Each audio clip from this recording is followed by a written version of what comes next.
Okay. Of course, if you don't want to save in bin, you also can save in C. Okay. But you need to change your class part. But that one I don't want to show you now because otherwise I will confuse you. Okay. At the moment, just remember the Java file. When you save, make sure the file of the name follows your name of the class. So student, class name is student. So you save as student.java. Then you save in bin directory. Bin stands for binary, yeah. Bin directory under your JDK, not JRE, yeah. JDK. Okay. Okay. Now I give you 10 minutes. Okay.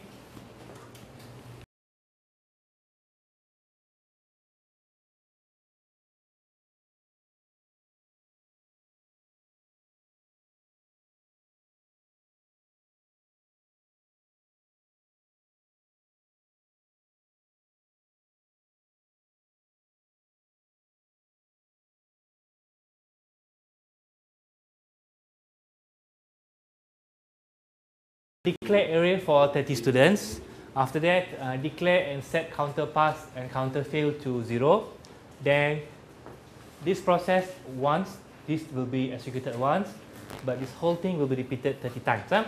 So for each of this repetition, you will read the marks. It will capture the input one by one, and then you will assign it to the array, and then you need to determine whether the marks is above 50 or less than 50. If it is equal or more than 50, you need to add 1 to counter pass, otherwise you add 1 to the counter fail. After that, you need to display the outputs. Okay, why I use array? 30 students. If 30 students, I can declare 30 variables, right? Like this. Because we have 30 students. Okay, if you have 30 students, I can declare int student 1, right? Student 2 until student 30. But is it practical? It's not practical, okay? But if you have 2 or 3 students, you can do this. Student 1, int student 1 and student 2. We assume the marks is integer, okay? Marks can be double also, okay? But in this case, we assume the marks is integer. But when you do your program, if you want to make it double, it's okay, no problem. But you can make it string. String is characters, right? Marks cannot be the form of characters. Okay, so if you have 2 students, it's okay. Student 1 and student 2. But if you have many students, you cannot do like this. It's not practical. That's why you need to use array. What is array? Array means you declare one variable, but that variable can keep the information of many information, okay, or many data. For example, if you use array for student, let's say this is array student, you declare once, but this variable, this array, can keep record for many students. You declare once. Like this, you need to declare many times. Not so practical. So that's why I use array. I don't use this approach. Okay, so the question is, how you can declare array for 30 students? Okay, I show you. Okay, in order to declare, okay, so I delete this whole thing. Okay, how to declare? Okay, we assume the marks is integer. Okay. Okay, int, open subscript, close subscript, student. Sorry. Then you put new int in bracket 30. Okay, so this is the correct way. In C, it be different, because in C you don't have new. Okay, don't worry about new statement. Don't worry about that. Just okay. At the moment, what you need to know, if you want to declare an array for 50 students or for 30 students, this is the syntax. int open close subscript student. This is the variable name equals to new int 30. 30 because we have 30 students. int because this is integer, must be same, and we assume the marks is integer. But if you think the marks is double, just put here double. Okay. Okay. So it means with this one variable, you can keep data for 30 students. Okay, if we have 200 students, just change 30 to 200. Okay, I think there are two or three ways to declare arrays in Java. Okay, this is one of the ways. Okay, there are other ways also, as explained in the module. You can refer to the module. Okay, because here the number of students known in advance. So if known in advance, you use this declaration. If not known in advance, there are ways to handle the problem. That one you can refer in which topic? Topic 4. Array is from topic 4. Okay, so far any question? No, Okay, next one. Declare and set counter pass and counter fail. Okay, what's the purpose of counter pass and counter fail? Why we have counter pass and counter fail? To keep track how many pass, how many fail. Right. And why I need to make it initial value to 0? Because initially is 0, right? Because if you don't put 0 here, because the good way to write a program, whenever you write a program, whenever you declare a variable, you need to assign the initial value. Okay, but understand, you need to assign initial value. Otherwise, the compiler will take any numbers. Then you will have wrong output. Okay, so how you can convert this into correct syntax? Okay, number of counter pass and counter fail, integer or double? Integer or double? Double, because number of students who number of students who passed, number of students fail. Integer or double? Integer, right? You have 3 students pass, you have 6 students fail. You cannot have 3.3 students fail. You cannot have 4.3 students pass. You cannot double. Okay, it need to be integer. So what happens if we put double? Double. You can put double, but when you want to get the output, then you will have some problem. Okay, you can put double because let's say if you put double, okay, double counter pass and you have double counter fail equals to 0, then you add 1, means all the while the number is 0, 1, 2. There is no points. Okay, there's no points. Then it should be okay, even though you put double. But once we have points, the output is not correct, right? Because you can have 3.3. Okay, even though you can put double, but that doesn't look practical. Okay, you need to put integer. Okay, so I put int counter pass equals to 0, comma, you have counter fail equals to 0, because at this moment it is unknown how many pass and how many fail. So you put 0. Okay. Okay. Sometimes you want to make it in 2 different lines. You also can put like this. Also can, no problem.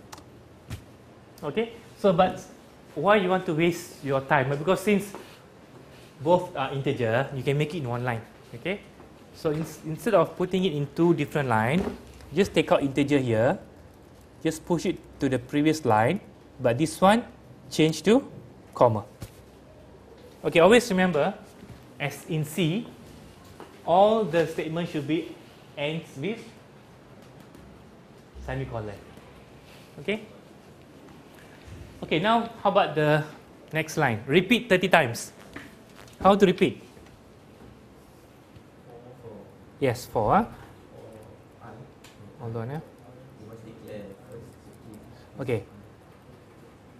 Okay, earlier I told you you can use 1, you can use 4. The best is 4. Okay, so repeat 30 times. It is same like in C. 4, open bracket, you put int. Okay, let's say you want to put what? Okay, I equals to? No, equals to 0. Then you put I less than. How many students you have? 30. Then I plus plus. That's it.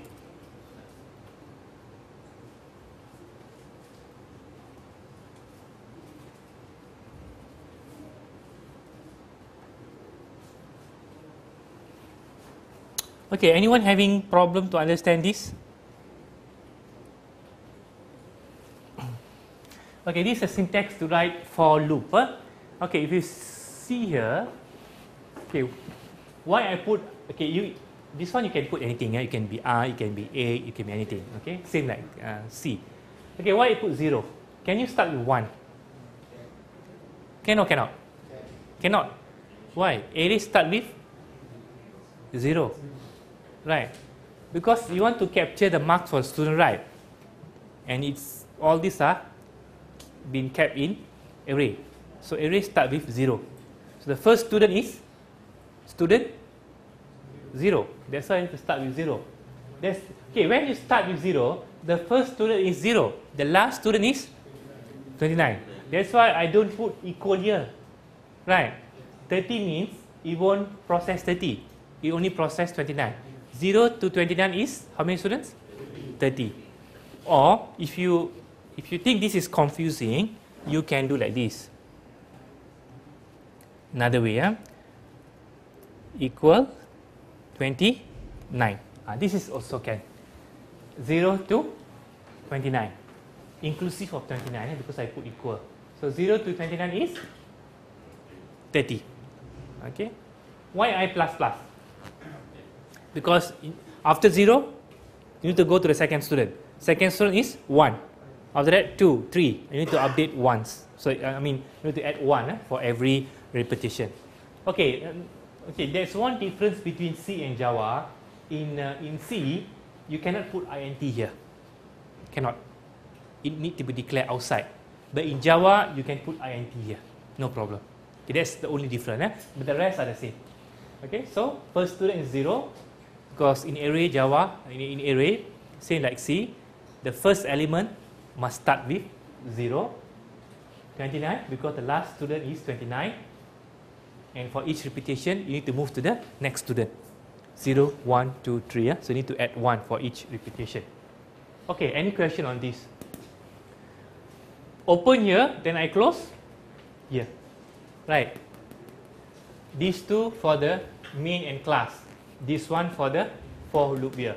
Okay, read the marks and assign it to the appropriate array index. Okay, in C, if you want to read input or if you want to capture input from the user, you use what? Scanf. Printf to display your message. Printf, enter your marks. Scanf, what you have? You have that percentage D and so on. But in Java,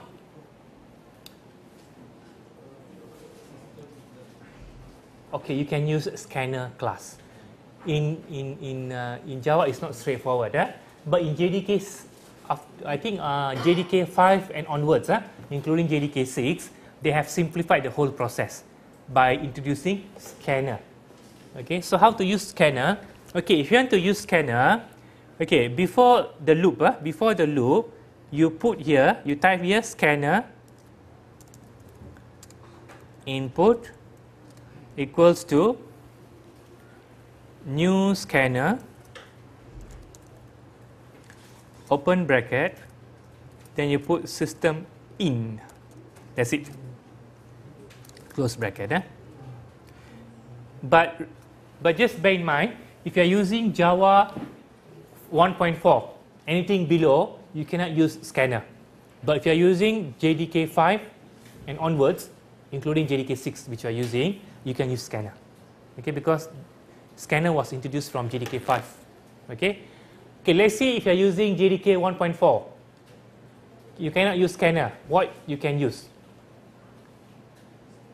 In topic 4, it was mentioned. You can use class pembaca. Because before JDK 5, in order for you to capture input from the user, you need to write the code. The code is quite long and very confusing. So if you are still new for Java, then it's very difficult for you to understand. So because you need to write buffer reader, and something, I think it will take 3 or 4 lines, which is very difficult to understand. But what we did at OUM, we created our own library and we call it class pembaca. Okay, pembaca class. Okay, it was mentioned in your topic 4. But since after JDK 5 and onwards, Sun Microsystem has introduced they have simplified the codes, okay, to capture input by having this scanner.